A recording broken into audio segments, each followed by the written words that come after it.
I want to be in old New Hampshire. I want to go. Hello, this is Rob Weir, Chairman of the Publications Committee of the New Hampshire Society of Genealogists. I'd like to talk today a little bit about records of the poor in New Hampshire. This related to Sean Furness's article in the issue 34, number 1 of the New Hampshire Genealogical Record, where he looks at overseers of the poor records in Portsmouth. You may recognize the name Sean Furness. He did an earlier article for us back in number 1 of volume 33 back in winter 2021, a year ago, on Portsmouth, New Hampshire warnings out of town records. And that's a great example of records that particularly pertain to the poor.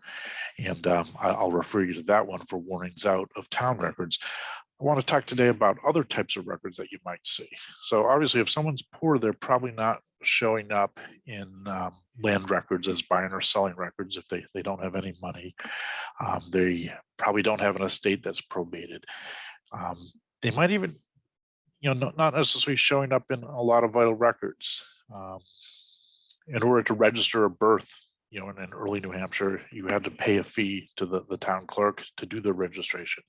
So they're not always going to show up there, but there are records that do pertain to them.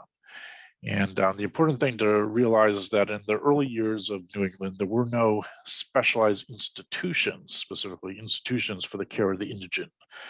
In the very earliest years, they didn't have poorhouses, town farms, no county farms, certainly no state or federal welfare programs. There's really only one exception to that rule, where they had welfare programs at the state or federal level. Any guesses what they were? Yeah, those were the pensions for invalid soldiers, their widows, and their minor children. But aside from that exception, the care of the poor was the responsibility of the towns. And once again, to the 18th century, later 18th century, especially in the 19th century, larger towns might have a poorhouse or a town farm. But in smaller towns and in the earlier years, it was really up to individual citizens within the town to take in poor people in their homes, and they'd be reimbursed for the expenses incurred. And since money was changing hands, you can be darn sure that there was some record, at least initially, of those transactions. And in many cases, they survive in town books and in town annual reports. And I'll take a look at a few examples from New Hampshire. So here's an example. It's just the town of Madbury, New Hampshire, 1791, a ledger of expenses in the town for every use and purpose imaginable. If we zoom in a particular section, we see here an example of what I'll call a poor record, a record of the poor. Amount paid to Joseph Hicks in full for clothing for Benjamin Leather's family for the year 1790. £1 1 6 paid Samuel Dinkum for keeping Moses Dinkum and clothing said Dinkum and nursing his sickness for the year 1790 in full. £5 19 6 paid Solomon Young in full for keeping and clothing Benjamin Leathers and family in the year 1790 in full. £3 14 shillings. Important thing to note here is you're given a year, you're given who was paid. So what was the citizen that provided the service? In this case, clothing, nursing sickness, keeping and clothing a family, and then who was the beneficiary of that payment? Benjamin Leather's family, Moses Dinkum, and Benjamin Leathers and family again there. So that's the record of the payment, the reimbursement being made.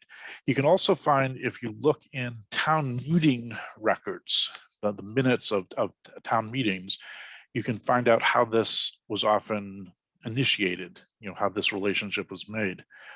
So here's an example: Holderness, New Hampshire, 11 March 1823, spring town meeting.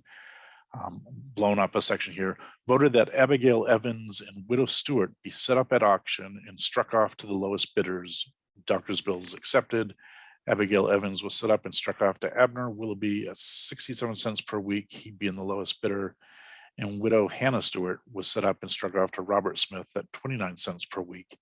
He'd be in the lowest bidder.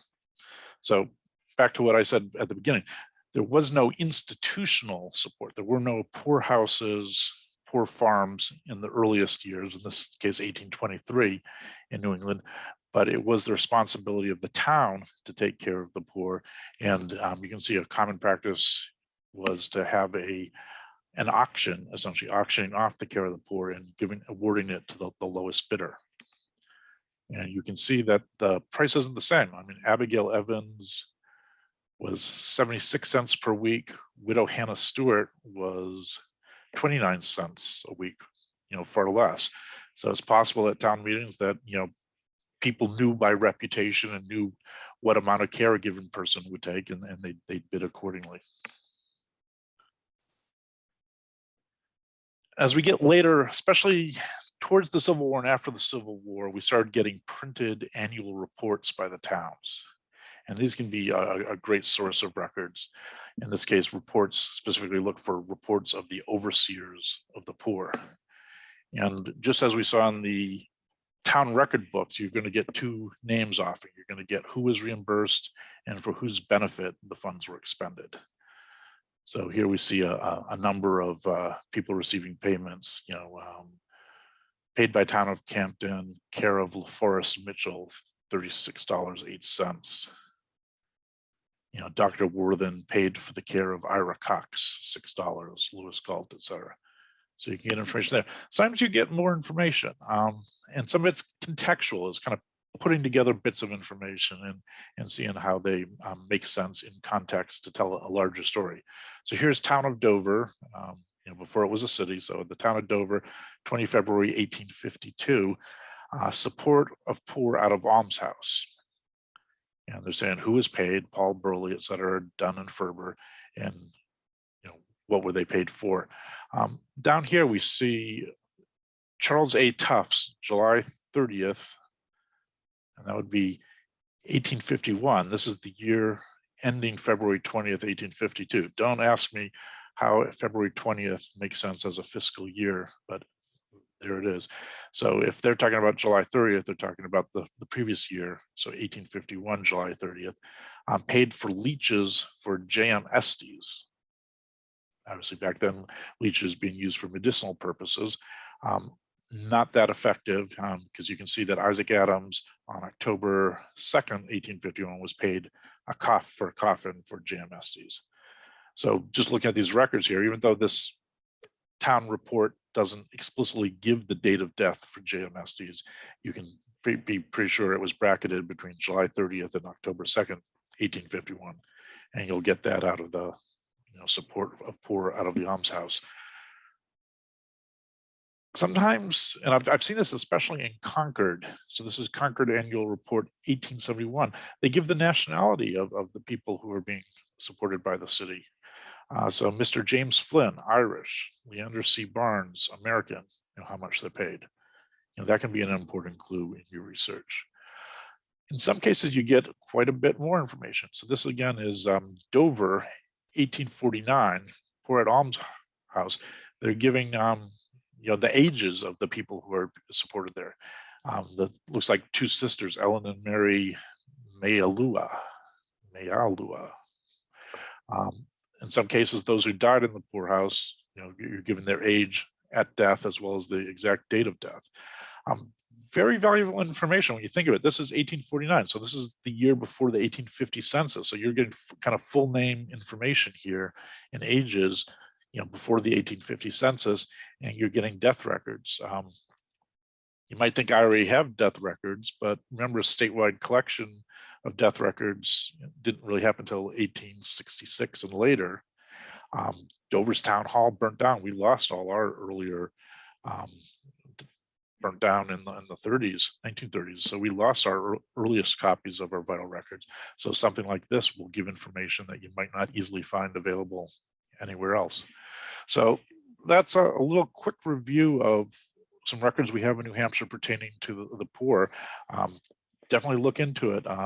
Sean Furness's earlier article from last year on warnings out of town, and also be sure to check town record books, especially looking at town meeting minutes and any ledger of expenditures, and then later town annual reports for the sections on overseers of the poor, or the report out of the almshouse if there's one in the town.